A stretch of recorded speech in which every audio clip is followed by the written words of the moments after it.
Hi, I'm Karyn. I want to talk to you about my disability in a little more depth and my special ed experience. I'm 41 years old and I have cerebral palsy. My mom wasn't feeling well the day I was born and my dad took her to the hospital. They induced labor. Shortly after, I stopped breathing inside the womb and the doctor did an emergency C-section to get me out. When I was taken out, I didn't breathe right away and lost oxygen to my brain, causing damage. They knew there would be something wrong with me, but didn't know how severe. The doctors told my parents, though, I would be highly intelligent since I was lifting my head and looking around. Around 6 months old, my mom noticed I wasn't doing things able-bodied babies were doing. I would try to pick up a toy but couldn't open my hands. She took me to a children's hospital where I was diagnosed with cerebral palsy. Cerebral palsy basically means I have involuntary movements or jump when I get startled. I also have a mild to moderate speech impediment, as you can tell. And in my case, I cannot walk. My parents had no real experience with disability, so they listened to the experts in the beginning as far as what to do and what not to do. The physical therapist said to stop putting me in a baby walker because I was walking backward in it. Later in my life, my parents wondered if they had let me keep using the walker if I would walk a little. By the age of 4, I could talk, but was not speaking in complete sentences. I'd only answer yes and no. My school speech therapist suggested I watch Mr. Rogers, since he was very verbal. Needless to say, I loved him, and it must have helped because I started talking more. I worked with a speech therapist all the way through elementary school. People had a hard time understanding me. Sometimes I learned how to say things in a different way.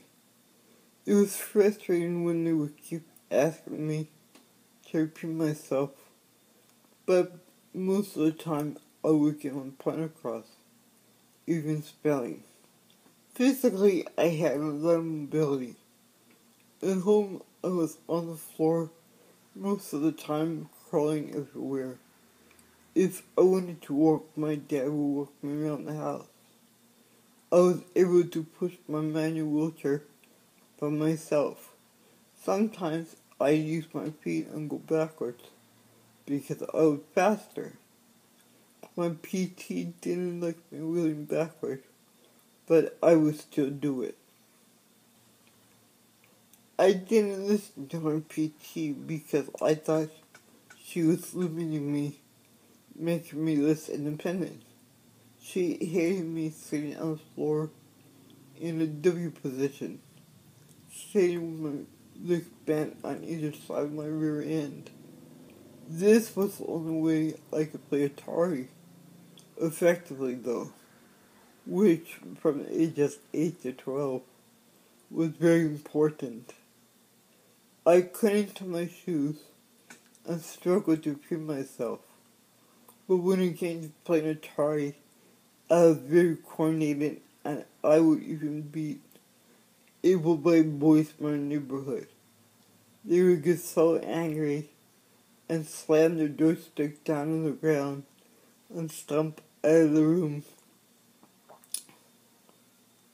The only times that I felt different was at school because we, the special ed students, were completely segregated from the able-bodied students. We had our own wing of the school. We were so segregated, we couldn't play with each other at recess, and if we did, we got in trouble. The principal said he was protecting us from the able-bodied kids teasing. I was further segregated because I couldn't feed myself. The students who couldn't feed themselves were not allowed to go to the cafeteria. We stayed in the classroom so the aides could feed us while they washed their soaps. By 8 years old, I got tired of watching Days of Our Lives, and I really wanted to go to the cafeteria. I asked my occupational therapist if we could work on feeding myself. To my disappointment, she said no. So I practiced at home, which our dog loved. One time at school, I overheard one of the special ed teachers tell some people that she didn't teach these kids because they couldn't learn their MR. I was 7 or 8 years old, and I knew what MR meant. Marginally retarded. And also knew it wasn't true. I knew it was wrong of her to say that in front of the kids, too. Since she was right, she wasn't teaching us, and I wasn't learning anything from her. The following school year, I advanced to the next special ed teacher's class because he taught the kids.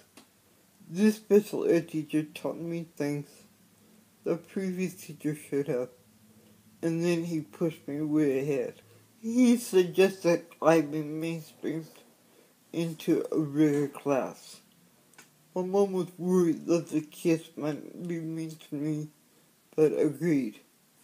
I was mainstreamed for reading and did well. The able-bodied students were very nice to me and were helpful. They never made fun of me. At the end of that school year, they closed the school. My new elementary school was totally different. Everybody played together at recess, and everybody had to go to the cafeteria, including the aides, to feed kids. They were not happy. They couldn't watch their soaps anymore. Each year, I was mainstreamed longer and longer. I skipped 7th grade, so I started 8th grade, which was part of the high school I attended at 12 years old. In high school, I was completely mainstreamed in college prep classes.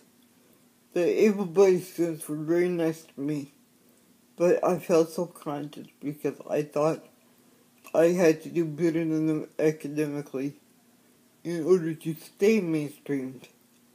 I thought if I didn't, I'd be pulled back into special ed, and I didn't want that. Sometimes a noise would make me jump on the able-bodied students and I would laugh. Somebody would make another noise to see if I would jump again, and I would. We would laugh again. But after a third or fourth time, it became annoying.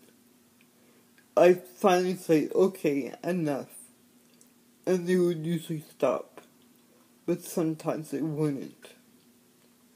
But the most adversity I would face in high school came from ignorant teachers and counselors. One Spanish teacher told me I wasn't doing my homework for myself, and that my other teachers gave me A's because they felt sorry for me. By this time, my mom and I knew my rights, and were always fighting for classroom accommodations. This caused stress. I made my hands go into fists. I couldn't feed myself again, which meant I had to sit at the special ed table in the cafeteria to be fed.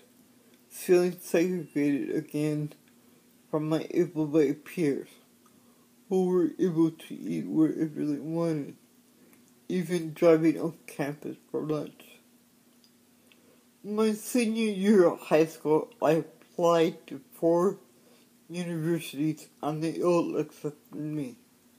I wanted to go to UC Berkeley really bad, but they were the last ones to let me know I have been admitted. There were only 4 students in my senior class that year who got accepted to Cal, and I was one of them. I was so excited. Right after my high school graduation, my hands opened up. I couldn't believe it. It was such a relief, I think, because I didn't have to fight for any classroom accommodations anymore. I was so happy I could use my hands again. Please continue to part 2.